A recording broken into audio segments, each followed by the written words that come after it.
Maybe you could share with us from where you're sitting as an M&A specialist, mergers and acquisition, and a managing director of a funder that specifically focuses on getting capital for mortgage brokers.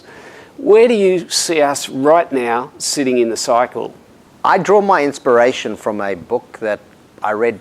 It was published in 1991, and it's also by a Jeffrey Moore, who published a wonderful work, which if you're a book reader, I encourage you to read, called Crossing the Chasm.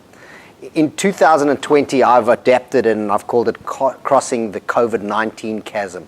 And I think for those who are watching and listening out there, they might have this slide. But essentially what Moore was saying was, when every business starts up, it goes through an initial halcyon stage.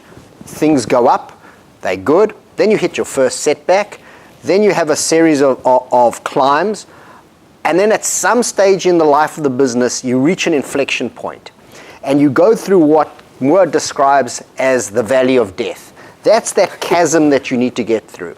It's no different for us as an industry and as mortgage brokers.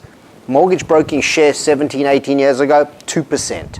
Evolves, you mentioned just minutes ago, we're over 50% market share, and I think it's destined to climb. We could get to 70 or 80%. So you see this sustained growth, but we have setbacks. We've had a GFC, we've had more and more regulation, we've had a threat of abolition of trail. I look back February last year, they were talking about no trail. And then things were looking good, and whoosh, we get hit by this COVID-19. Now, some people are going to be going down this roller coaster, holding onto their stomachs and their breakfast, going, how do I come out the other side? But for those who take the view to say, listen, I've got an opportunity, I've just got to hold on, the climb is not going to be quite the same. The gradient is going to change. But as I come out the other side, I'll have a greater sense of what we call the slope of reality.